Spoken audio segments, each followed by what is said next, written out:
نحمده ونصلي على رسوله الكريم اما بعد فاعوذ بالله من الشيطان الرجيم بسم الله الرحمن الرحيم رب اشرح لي صدري ويسر لي امري واحلل عقدة من لساني يفقهوا قولي۔ شروط الزکوٰۃ، ہر آزاد مالدار صاحب نصاب مسلمان مرد ہو یا عورت کا لفظ غور سے سن لیجئے، کیونکہ عورتیں اکثر پوچھتی ہیں کہ ہمارے زیور کی زکوٰۃ کون دے گا۔ بالغ ہو یا نابالغ، عاقل ہو یا غیر عاقل، سب پر زکوٰۃ فرض ہے۔ آزاد، مالدار اور مسلمان، یہ تین بنیادی شرطیں ہیں۔ آزاد، مالدار، مسلمان، غیر مسلم پہ زکوٰۃ فرض نہیں۔ اور مالدار کتنا مالدار؟ جو صاحب نصاب ہو۔ صاحب نصاب کتنا ہوتا ہے وہ آگے تفصیلات آئیں گی۔ اور مسلمان سے مراد پھر مرد ہو یا عورت ہو، بچہ ہو یا بڑا ہو، عاقل ہو یا غیر عاقل ہو، سب پہ زکوٰۃ ہے۔ بچے کی طرف سے اور غیر عاقل کی طرف سے ان کے والدین یا ولی یا اولیاء دیں گے جو ان کے ذمہ دار ہوں گے۔ عن ابن عباس رضی اللہ عنہما ان النبی صلی اللہ علیہ وسلم بعث معاذا رضی اللہ عنہ الى الیمن فقال ادعوهم الى شہادت ان لا الہ الا اللہ وانی رسول اللہ فانہم اطاعوا لذلک فاعلمهم ان اللہ قد افترض علیہم 5 صلوات فی کل یوم ولیلۃ فانہم اطاعوا لذلک فاعلمهم ان اللہ افترض علیہم صدقۃ فی اموالہم تؤخذ من اغنیائہم وترد علی فقرائہم، رواہ البخاری۔ حضرت عبداللہ بن عباس رضی اللہ عنہ سے روایت ہے کہ نبی صلی اللہ علیہ وسلم نے حضرت معاذ بن جبل رضی اللہ عنہ کو یمن کی طرف بھیجا تو آپ نے فرمایا، لوگوں کو پہلے اس بات کی دعوت دو کہ وہ گواہی دیں اللہ تعالیٰ کے سوا کوئی معبود نہیں اور میں اللہ تعالیٰ کا رسول ہوں۔ اگر وہ یہ تسلیم کر لیں تو پھر انہیں بتاؤ کہ ہر دن اور رات میں اللہ تعالیٰ نے ان پر 5 نمازیں فرض کی ہیں۔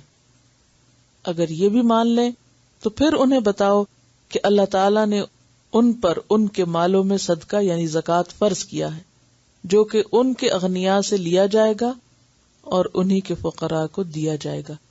اسے بخاری نے روایت کیا ہے۔ تو اس حدیث سے کئی باتیں پتہ چل رہی ہیں۔ پہلی بات تو یہ کہ اسلام کی دعوت اور دین کی تعلیم کا کام سٹیپ بائی سٹیپ ہونا چاہیے، سب کچھ اکٹھا نہیں شروع کر دینا چاہیے۔ پہلے ایمان مضبوط ہو، پھر نماز کی پابندی اور پھر اس کے بعد زکوٰۃ۔ پھر آپ دیکھیں نا کہ آپ فرماتے اگر یہ مان لیں تو پھر یہ بتانا، یہ مان لیں تو پھر یہ بتانا۔ اگر کسی نے پہلا ہی کام نہ کیا اور اگلا اس پہ پڑ جائے تو وہ سب کچھ اکٹھے نہیں کر سکتا۔ تدریج اور گریجولی کام کرنے کی ضرورت ہے۔ ایک اور بات جو پتہ چل رہی ہے وہ یہ ہے کہ زکوٰۃ فرض ہے، اور ایک اور بات یہ کہ زکوٰۃ اغنیاء پر ہے، مالداروں پر ہے، اور اس کے حقدار بھی پھر مسلمان فقراء ہیں۔ جس مال پر ایک قمری سال گزر چکا ہو اس پر زکوٰۃ ادا کرنی فرض ہے۔ قمری سال سے مراد کیا؟ لونر کیلنڈر کا سال۔ عن ابن عمر رضی اللہ عنہ قال قال رسول اللہ صلی اللہ علیہ وسلم من استفاد مالا فلا زکاة علیہ حتی یحول علیہ الحول عند ربہ، رواہ الترمذی۔ حضرت عبداللہ بن عمر رضی اللہ عنہ کہتے ہیں کہ جو مال حاصل ہونے کے بعد اپنے مالک کے پاس، عند ربی سے مراد اللہ تعالیٰ نہیں ہے، مال کا مالک، اپنے مالک کے پاس سال تک پڑا رہے، اس پر زکوٰۃ فرض ہے۔ اسے ترمذی نے روایت کیا ہے۔ اور پھر یہاں انہوں نے ضمنی طور پر ایک اور بات یہ کی کہ صرف حلال کمائی سے دی گئی زکوٰۃ قابل قبول ہے، تو مال پر سال گزرنا بھی شرط ہے۔ آداب اخذ الزکاۃ و ایتائہا، زکوٰۃ لینے اور دینے کے آداب۔ زکوٰۃ کا مال لانے والے کے لیے خیر و برکت کی دعا کرنی چاہیے۔ عن عبداللہ ابن ابی اوفا قال کان النبی صلی اللہ علیہ وسلم اذا اتاہ قوم بصدقتہم قال اللہم صل علی آل فلان فاتاہ ابی بصدقتہ فقال اللہم صل علی آل ابی اوفا، متفق علیہ۔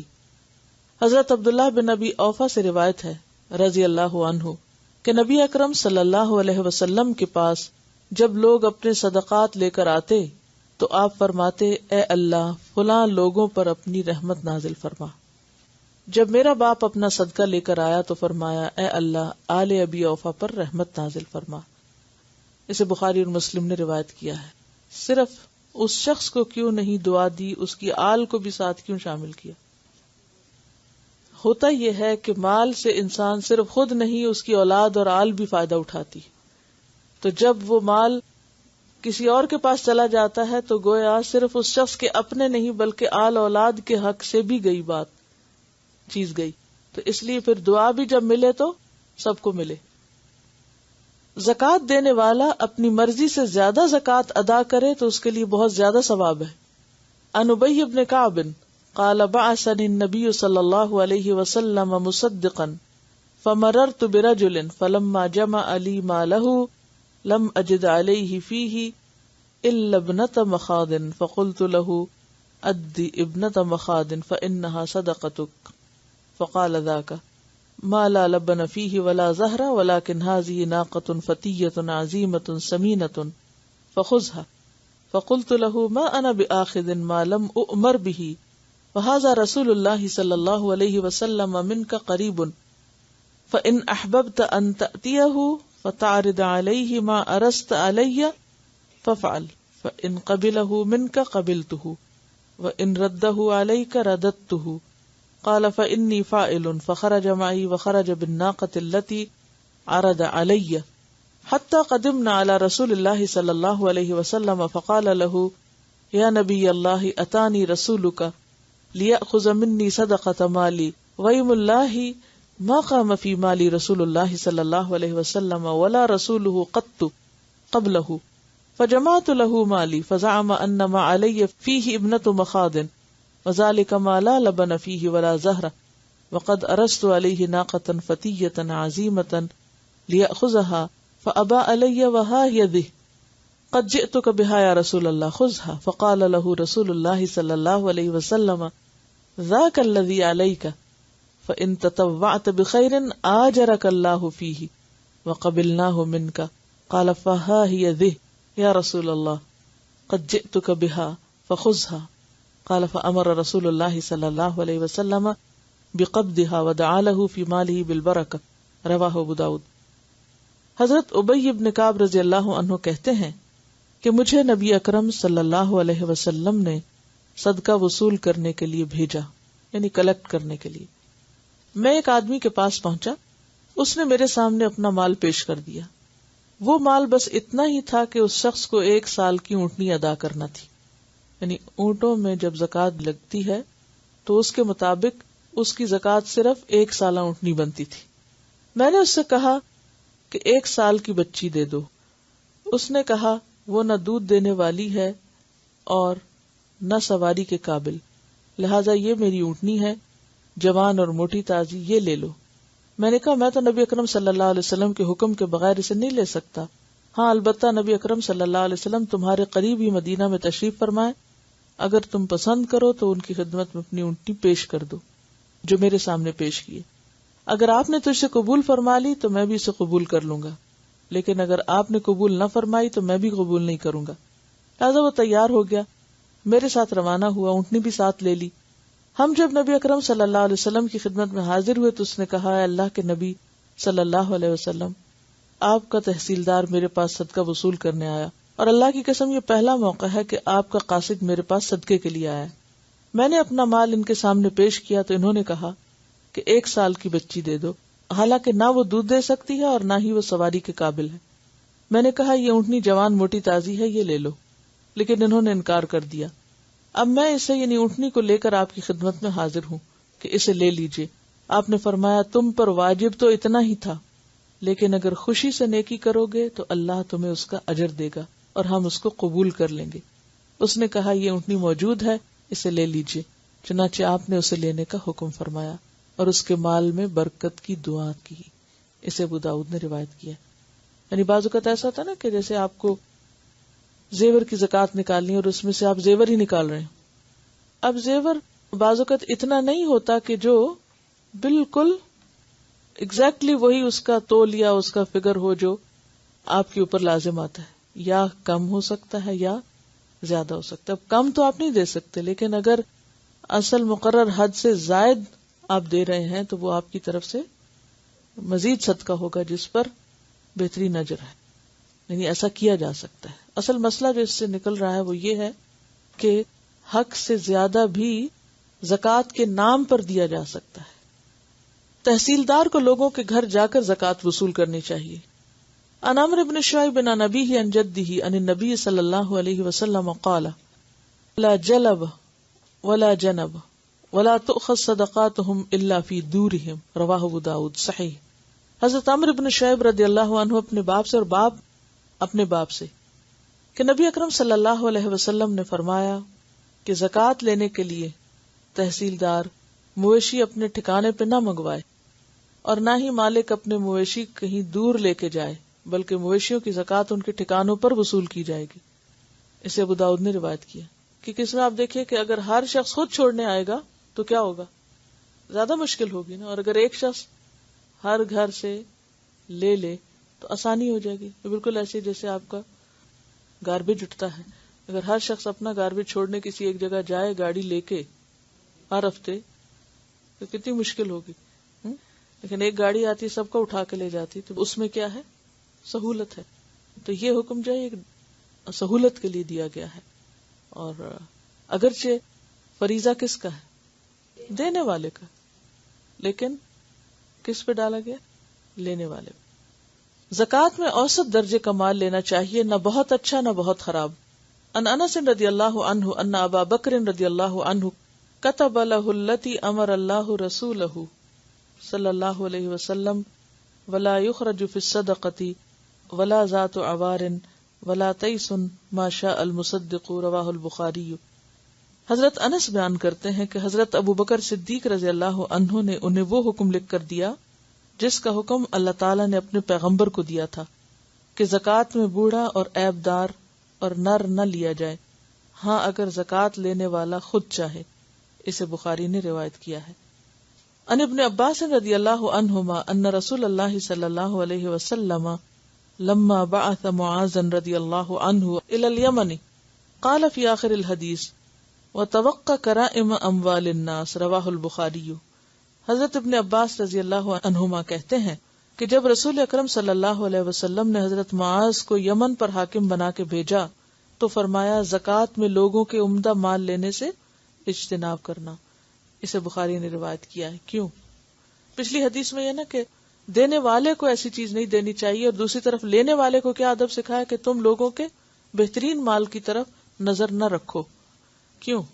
مال یعنی انسان کی کمزوری ہے نا، اور انسان مال کی محبت میں شدید ہے. ایسے میں کہیں ایسا نہ ہو کہ لوگ دین سے دور بھاگنے لگیں اور دین ان کے اوپر ایک بوجھ بن جائے، کیونکہ سب کا ایمان اس درجے کا نہیں ہوتا کہ وہ خوشی کے ساتھ اپنے فرائض کو ادا کریں. تو اس لیے لوگوں کے لیے سہولت رکھی گئی اور دونوں طرف سمجھایا گیا. یہی عدل ہے. دینے والے کو سمجھایا کہ وہ خراب چیز نہ دے، اور لینے والے کو کیا سمجھایا کہ وہ اچھی کا مطالبہ نہ کرے، الا یہ کہ کوئی خود دے. زکوٰۃ سے بچنے کے لیے ہیلا سازی کرنا منع ہے. زکوٰۃ دیتے وقت اگر مال علیحدہ علیحدہ ہو تو انہیں جمع نہ کیا جائے، اور اگر مال مشترک ہو تو انہیں الگ الگ نہ کیا جائے. ان انس رضی اللہ عنہ ان ابا بکر رضی اللہ عنہ کتب له التي فرض رسول اللہ ولا يجمع بین متفرق ولا يفرق بین مجتمع خشیۃ الصدقة رواہ البخاری. حضرت انس رضی اللہ عنہ نے روایت کیا ہے کہ حضرت ابو بکر صدیق رضی اللہ عنہ نے ان کے لیے فرض زکوٰۃ کا حکم لکھ کر دیا جو نبی اکرم صلی اللہ علیہ وسلم نے مقرر کی تھی. اس میں یہ بھی تھا کہ زکوٰۃ کے ڈر سے جدا جدا مال کو ایک جا اور یکجا مال کو زکوٰۃ کے ڈر سے علیحدہ علیحدہ نہ کیا جائے. اسے بخاری نے روایت کیا ہے. مال اکٹھا کرنے کی مثال یہ ہے کہ اگر 3 آدمیوں کے پاس الگ الگ 40 بکریاں ہوں تو سب کو ایک ایک بکری زکوٰۃ ادا کرنی ہوگی. لیکن اگر تینوں آدمی اپنی بکریاں اکٹھی کر دیں تو صرف ایک بکری ادا کرنی پڑے گی. مال الگ الگ کرنے کی مثال یہ ہے کہ اگر 2 آدمیوں کے مشترکہ مال میں 240 بکریاں ہوں تو ان پر 3 بکریاں زکوٰۃ ہوگی، لیکن اگر وہ اپنی اپنی 120 بکریاں الگ کر لیں تو دونوں کو 1 بکری دینی پڑے گی. ایسی سب صورتیں منع ہیں، کیونکہ فکر کا فرق ہو جاتا ہے نا، تو اس فرق سے پھر زکوٰۃ پر فرق پڑتا ہے، کم یا زیادہ ہوتی ہے. تو مثلا 2 بھائی ہیں اور ان کے پاس اگر الگ الگ کوئی چیز ہے تو وہ زکوٰۃ کے لیے اگر اکٹھی کر دیں کہ صرف زکوٰۃ کی خاطر، ویسے نہیں. یا یہ کہ اکٹھا کہیں سانجھا کوئی کاروبار ہے اور اس میں وہ زکوٰۃ کی خاطر اس کو الگ کریں کہ میں اپنی دے دیتا ہوں تم اپنی دے دو، اور نیت اور مقصد پیچھے کیا ہو کہ کم ہو جائے، تو یہ نیت درست نہیں، کیونکہ انما الاعمال بالنیات، یعنی اس وقت یہ نہیں دیکھا جائے گا کہ دیا کیا، بلکہ یہ دیکھا جائے گا کہ کس نیت سے دیا. مشترک کاروبار میں حصہ داران کو اپنے اپنے حصے کی نسبت سے زکوٰۃ ادا کرنی چاہیے. یعنی مشترک کاروبار ہو اگر کسی کا تو اس میں جتنے بھی حصہ داران ہیں ان کو اپنے اپنے حصے کی نسبت سے زکوٰۃ دینی چاہیے. عن انس رضی اللہ عنہ ان ابا بکر رضی اللہ عنہ كتب له التي فرض رسول الله وما كان من خليطين فانهما يتراجعان بينهما بالسوية رواہ البخاری.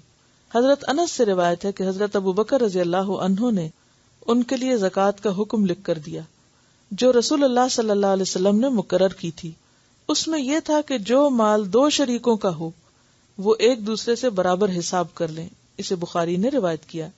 مثلا ایک کاروبار میں 2 آدمی برابر کے سرمایہ سے شریک ہیں تو سال کے آخر میں اس رقم کی زکوٰۃ ادا کرنے کے لیے دونوں شریک زکوٰۃ کی نصف رقم دیں گے، یعنی اس کی اکٹھی زکوٰۃ کر کے پھر دونوں کے حصے میں آدھی آدھی آ جائے گی. کمپنیوں وغیرہ کی زکوٰۃ کی اصل ذمہ داری کمپنیوں پر ہے، لیکن اگر کسی وجہ سے وہ ادا نہ کریں تو حصے داران کو اپنے حصے کی نسبت سے زکوٰۃ ادا کر دینی چاہیے.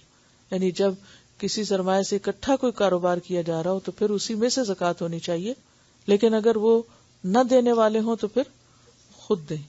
حسب ضرورت سال مکمل ہونے سے پہلے زکوٰۃ ادا کی جا سکتی ہے. ان علی ان العباس سأل رسول اللہ صلی اللہ علیہ وسلم فی تعجیل صدقته قبل ان تحل فرخص له فی ذلک رواہ الترمذی حدیث حسن. حضرت علی سے روایت ہے کہ حضرت عباس رضی اللہ عنہ نے نبی اکرم صلی اللہ علیہ وسلم سے سال گزرنے سے قبل زکوٰۃ ادا کرنے کے بارے میں پوچھا تو آپ نے ان کو رخصت دے دی. مثلا اگر آپ کی زکوٰۃ ذوالحج میں واجب ہے تو آپ رمضان میں دینا چاہیں تو دے سکتے ہیں، یا اگر آپ کو معلوم ہے کہ آپ آئندہ 2 سال تک اپنے مال میں کوئی کمی نہیں کریں گے تو آپ 2 سال کی اکٹھی بھی دے سکتے ہیں. بعض اوقات ایسا ہوتا ہے نا، کیونکہ ایسا ضرورت مند سامنے آ جاتا ہے کہ انسان زیادہ کرنا چاہتا ہے اور زیادہ کی ویسے گنجائش نہیں، صرف زکوٰۃ ہی سے کر سکتا ہے، تو اس میں ان ایڈوانس بھی دے سکتا ہے. زکوٰۃ جس جگہ وصول کی جائے وہیں تقسیم کرنا افضل ہے، لیکن ضرورتاً دوسری جگہ بھجوانی جائز ہے. ان عمران ابن الحسین استعمل على الصدقۃ فلما رجع قیل له این المال قال وللمال ارسلتنی اخذناه من حيث كنا ناخذه على عهد رسول الله صلی اللہ علیہ وسلم وودعناه حيث كنا ندعه رواہ ابن ماجہ. حضرت عمران بن حسین سے روایت ہے کہ انہیں زکوٰۃ کا تحصیلدار مقرر کیا گیا. عمران بن حسین کو جب وہ واپس تشریف لائے تو ان سے پوچھا گیا مال کہاں ہے؟ انہوں نے فرمایا کیا آپ نے مجھے مال لانے کے لیے بھیجا تھا؟ ہم وہیں سے مال لیتے ہیں جہاں سے عہد رسالت میں لیا کرتے تھے اور وہیں بانٹ دیتے ہیں جہاں عہد رسالت میں بانٹ دیا کرتے تھے. یعنی جو اس کا علاقہ تھا، مثلا ایک خاص ایریا یا سٹی کا یا ولیج کا کسی کو ذمہ دار بنایا گیا تو لوگ کیا کرتے تھے، وہیں سے کلیکٹ کر کے پھر اسی ایریا کے غریبوں کی مدد کر دیتے، اور یہی افضل صورت ہے. ان ابن عباس رضی اللہ عنہما ان النبی صلی اللہ علیہ وسلم بعث معاذا رضی اللہ عنہ الى اليمن فقال فعالمهم ان اللہ افترض علیہم صدقۃ فی اموالہم تؤخذ من اغنیائہم وترد على فقرائہم رواہ البخاری. حضرت عبداللہ بن عباس رضی اللہ عنہ سے روایت ہے کہ نبی اکرم صلی اللہ علیہ وسلم نے حضرت معاذ کو یمن بھیجا تو ارشاد فرمایا لوگوں کو بتانا کہ ان پر اللہ تعالیٰ نے زکوٰۃ فرض کی ہے جو ان کے مالداروں سے لے کر انہی کے فقراء کو دی جائے گی. اسے بخاری نے روایت کیا ہے. زکوٰۃ کے مال میں خیانت یا خرد برد کرنے والا شخص قیامت کے دن اس مال کو اپنی گردن پر اٹھائے ہوئے ہوگا۔ ان عبادۃ بن صامت رضی اللہ عنہ ان رسول اللہ صلی اللہ علیہ وسلم بعثہ علی الصدقۃ فقال یا ابا الولید اتق اللہ لا تأتی یوم القیامۃ ببعیر تحملہ لہ رغاء او بقرۃ لہ خوار او شاة لها ثغاء قال یا رسول اللہ ان ذلك لكذلك قال اے والذی نفسی بیدہ قال فوالذی بعثک بالحق لا اعمل لك على شیء ابدا رواہ الطبرانی۔ حضرت عبادہ بن صامت رضی اللہ عنہ سے روایت ہے کہ نبی اکرم صلی اللہ علیہ وسلم نے انہیں زکوٰۃ وصول کرنے کے لیے مقرر کیا۔ کس کو؟ عبادہ بن صامت کو، اور فرمایا اے ابو ولید۔ یہ کیا ہے ابو ولید؟ کنیت ہے۔ عربوں میں نام کے علاوہ کنیت اور نسبت وغیرہ بھی ہوتی تھی۔ نسبت کس قبیلے سے ہے، مثلا قرشی ہے یا خزاعی ہے یا کچھ اور ابو الولید تو عورتیں بھی اپنی کنیت رکھتی تھیں، اور وہ عموماً سے ام ہانی جیسے۔ ابو ولید، مال زکوٰۃ کے بارے میں اللہ تعالی سے ڈرتے رہنا، یہ بڑی اہم حدیث ہے۔ مال زکوٰۃ کے بارے میں اللہ تعالی سے ڈرتے رہنا، قیامت کے روز اس حال میں نہ آنا کہ تم اپنے کندھوں پر اونٹ اٹھائے ہوئے آؤ جو بل بلا رہا ہو، یا اپنے کندھوں پہ چوری کی ہوئی گائے اٹھائی ہوئی ہو۔ یعنی زکوٰۃ کے مال میں سے اگر زکوٰۃ کلیکٹر کچھ بھی نکالتا ہے، کچھ بھی ذاتی مال کے طور پر اس کو استعمال کرتا ہے، تو یہ اس کا حال ہے۔ گائے اٹھائی ہوئی ہو جو ڈکار رہی ہو، یعنی شور مچا رہی ہو، یا بکری اٹھا رکھی ہو جو ممیا رہی ہو، میں کرنا، اور تم مجھے سفارش کے لیے کہو کہ یا رسول اللہ صلی اللہ علیہ وسلم آپ ہماری مدد فرمائیں کیونکہ ہم ان کی شور کی وجہ سے پریشان ہیں۔ اور ایک شور اور ایک کندھوں پہ اٹھانا، آپ دیکھیں کہ ایک بکری اٹھانا کندھے پہ آسان کام ہے، یا گائے اٹھانا یا اونٹ اٹھانا۔ حضرت عبادہ بن صامت رضی اللہ عنہ نے عرض کیا یا رسول اللہ صلی اللہ علیہ وسلم، کیا مال زکوٰۃ میں خرد برد کا یہ انجام ہوگا؟ یعنی اتنی سخت بات ہے۔ آپ صلی اللہ علیہ وسلم نے فرمایا ہاں، قسم ہے اس ذات کی جس کے ہاتھ میں میری جان ہے، یہی انجام ہوگا۔ حضرت عبادہ بن صامت رضی اللہ عنہ نے عرض کیا اس ذات کی قسم جس نے آپ کو حق کے ساتھ بھیجا، میں آپ کے لیے کبھی بھی عامل کا کام نہیں کروں گا۔ یعنی اتنا ڈرے کہ انہوں نے اس کام کے کرنے سے ہی انکار کر دیا کہ میں اس کو ہاتھ نہیں لگاؤں گا، کہ شاید میں اس ذمہ داری کو پورا نہ کر سکوں، اور کہیں کوئی کمی بیشی ہو جائے تو قیامت کے دن اتنی سخت پکڑ ہو۔ اسے طبرانی نے روایت کیا ہے۔ لیکن آپ دیکھیں کہ آج مسلمانوں کے اندر فنڈز کی کتنی مس ہینڈلنگ ہوتی ہے، مس اپروپریشن، اور کتنا مس یوز ہوتا ہے بعض اوقات۔ تو مسلمان ملکوں کے اندر یہ چیز بہت عام ہو گئی ہے، یعنی خیانت۔ عن سعد بن عبادہ رضی اللہ عنہ ان رسول اللہ صلی اللہ علیہ وسلم قال له قم على صدقة بني فلان وانظر ان تأتي يوم القيامة ببكر تحمله على عاتقك او كاهلك له رغاء يوم القيامة قال يا رسول الله اصرفها عني فصرفها عنه رواہ الطبرانی والبزار۔ حضرت سعد بن عبادہ رضی اللہ عنہ سے روایت ہے کہ رسول اللہ صلی اللہ علیہ وسلم نے انہیں فرمایا جاؤ فلاں قبیلے کی زکوٰۃ اکٹھی کر کے لاؤ۔ اب یہ کیوں ہوتا تھا؟ کبھی تو آپ نے پڑھا نا، جیسے عام الوفود کے مسلمان جو قبیلے ہو جاتے، پھر ان کے اندر سے ہی آپ ذمہ دار مقرر کر دیتے یا مزید ذمہ دار بھیج دیتے، یعنی پورے عرب کو ایک طرح سے اسٹیبلش کیا، اور وہاں ایک حکومت قائم کی اور نظام قائم کیا، عمال مقرر کیے، زکوٰۃ کلیکٹ کرنے والے مقرر کیے، تو مختلف لوگوں کو مختلف علاقوں میں بھیجا جاتا۔ اب سعد بن عبادہ کو بھی بھیجا گیا کہ جاؤ فلاں قبیلے سے زکوٰۃ اکٹھی کر کے لاؤ۔ اور ہاں دیکھو، یعنی اس سے یہ بھی پتہ چلتا ہے کہ آپ صرف ذمہ داری نہیں دیتے تھے، بلکہ ذمہ داری ادا کرنے کا حکم بھی دیتے اور اس کے لیے توجہ بھی دلاتے فرمایا دیکھو کہیں قیامت کے روز ایسی حالت میں نہ آنا کہ تمہاری گردن یا پیٹھ پر جوان اونٹ ہو جو بلبلا رہا ہو. حضرت سعد نے عرض کیا یا رسول اللہ صلی اللہ علیہ وسلم مجھے اس ذمہ داری سے سبکدوش کر دیجیے. آپ نے انہیں سبکدوش کر دیا. اس سے کیا پتہ چلتا ہے کہ جب کوئی شخص یہ بتاتا کہ وہ یہ کام نہیں کر سکتا تو آپ اس کا عذر قبول بھی کر لیتے. اب آپ دیکھیے کہ پچھلی روایت میں عبادہ بن صامت ہے اور یہ سعد بن عبادہ ہیں، یعنی بہت معتبر صحابہ ہیں یہ، لیکن وہ اس بات سے ڈر گئے اور انہوں نے اپنے آپ کو اس معاملے کے اہل نہ پایا، کیونکہ اللہ تعالیٰ کا یہ بھی حکم ہے کہ ذمہ داریاں ان کے اہل لوگوں کے سپرد کرو. اسے طبرانی اور بزار نے روایت کیا ہے. زکوٰۃ وصول کرنے والے کو کسی زکوٰۃ دینے والے سے تحفہ نہیں لینا چاہیے.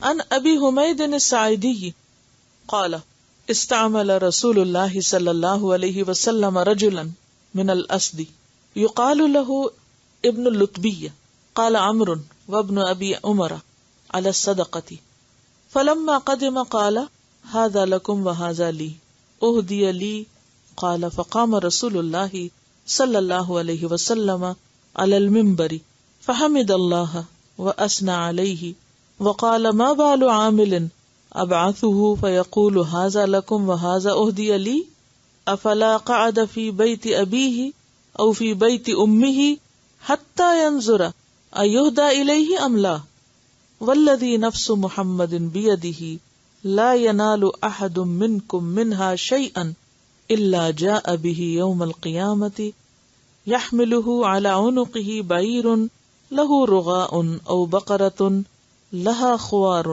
او شاة تيئر ثم رفع يديه حتى رأينا عفرتي ابطيه ثم قال اللهم هل بلغت مرتين رواہ مسلم. حضرت ابو حمید ساعدی سے روایت ہے رضی اللہ عنہ، رسول اللہ صلی اللہ علیہ وسلم نے بنو اسد ایک قبیلے کا نام ہے، اس کے ایک شخص ابن لتبیہ کو عامل مقرر کیا، یعنی زکوٰۃ جمع کرنے کے لیے. حضرت عمر اور حضرت ابن ابو عمر کہتے ہیں کہ آپ صلی اللہ علیہ وسلم نے زکوٰۃ وصول کرنے کے لیے سیلدار مقرر کیا. جب وہ شخص واپس آیا تو کہنے لگا یہ آپ صلی اللہ علیہ وسلم کا یعنی بیت المال کا حصہ ہے اور یہ میرا حصہ ہے جو مجھے بطور تحفہ دیا گیا ہے. یہ سن کر رسول اللہ صلی اللہ علیہ وسلم منبر پر تشریف لائے، اللہ تعالیٰ کی حمد و ثنا کی اور پھر فرمایا اس تحصیلدار کا معاملہ کیسا ہے جسے میں نے زکوٰۃ وصول کرنے کے لیے بھیجا اور واپس آ کر کہتا ہے یہ تو آپ کا مال ہے اور یہ مجھے بطور تحفہ دیا گیا ہے. وہ اپنے باپ یا ماں کے گھر کیوں نہ بیٹھا رہا، پھر دیکھتا کہ اسے تحفہ ملتا ہے یا نہیں.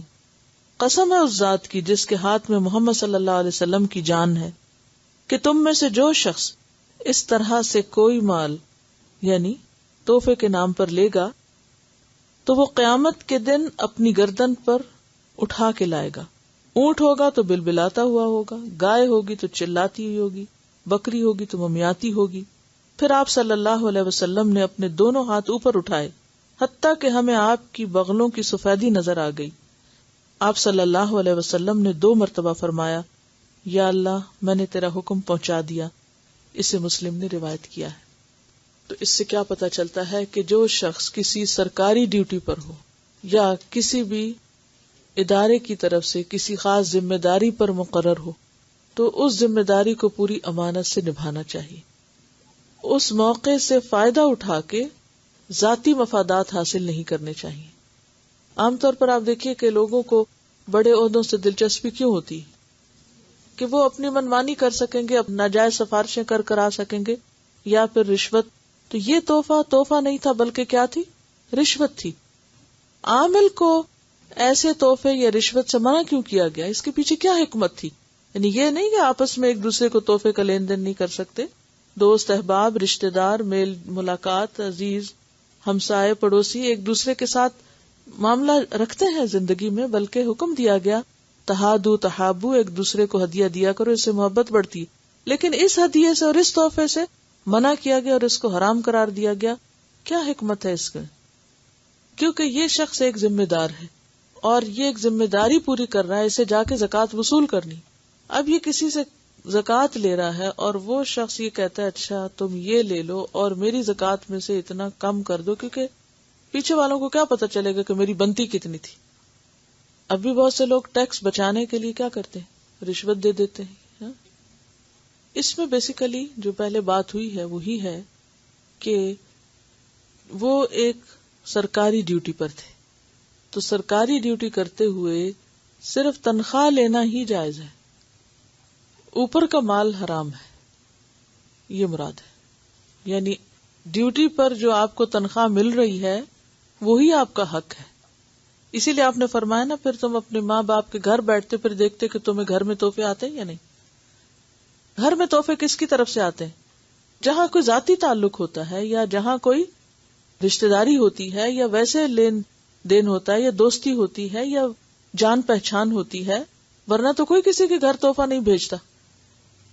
تو چونکہ یہ یہاں پر کس ڈیوٹی پر تھے، سرکاری ڈیوٹی پر تھے، اور یہ ڈیوٹی ان کی کوئی ذاتی کام نہیں تھا ان کا، اس لیے یہاں پر انہیں منع کیا گیا. اور خصوصاً وہ تحفہ، ایک اور بات یاد رکھیے، یہاں اس تحفے کی ممانعت ہے جس کو لینے کے بعد انسان حق بات نہ کہہ سکے، جو کسی کا منہ بند کرنے کے لیے ہو، یا کسی کو کسی کے فرائض کی ادائیگی میں جو تحفہ رکاوٹ ہو.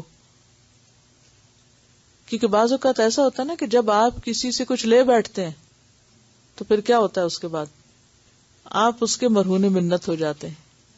اب آپ کی نظر نیچے ہو جاتی ہے، اب آپ اس کو جواب میں کچھ کہہ نہیں سکتے. تو اب ایک عامل جو زکوٰۃ لینے گیا ہے، جو لوگوں کا مال لینے جا رہا ہے، جو حق ہے ایک ان کے مال میں اللہ کے دوسرے بندوں کا، تو یہ ایک مشکل ڈیوٹی ہے، آسان نہیں ہے. اب وہ لینے جا رہا ہے تو ظاہر ہے کہ جن سے لے گا وہ کبھی ہو سکتا ہے ان میں سے کچھ لوگوں کا ایمان اتنا اچھا نہ، وہ رعایت چاہیں. اب وہ رعایت کس سے چاہیں گے؟ اس کلیکٹر سے، اس ذمہ دار سے. یہ تو رعایت نہیں کرے گا. اس سے رعایت حاصل کرنے کے لیے، فیور لینے کے لیے عموماً کیا حربہ اختیار کیا جائے گا یا کیا جا سکتا ہے، اس کو کچھ دے دلا کے خوش کر دو اور پھر باقی فرض کی ادائیگی سے جان چھڑا لو. تو ایسی کوئی بھی چیز جس سے انسان کے فرائض میں کوتاہی ہوتی ہو وہ ممنوع ہے. وہ کہتے ہیں نا، اے طائر لا ہوتی، اس رزق سے موت اچھی جس رزق سے آتی ہو پرواز میں کوتاہی. کہ ہر وہ احسان کسی کا یا کسی کی طرف سے پہنچنے والا فائدہ جو آپ کے مقصد یا آپ کی ڈیوٹی یا آپ کی ذمہ داری میں رکاوٹ بنے، وہ آپ کے لیے حلال نہیں، جائز نہیں. سبحانک اللہم و بحمدک، نشہد ان لا الہ الا انت، نستغفرک و نتوب الیک. السلام علیکم و رحمۃ اللہ وبرکاتہ.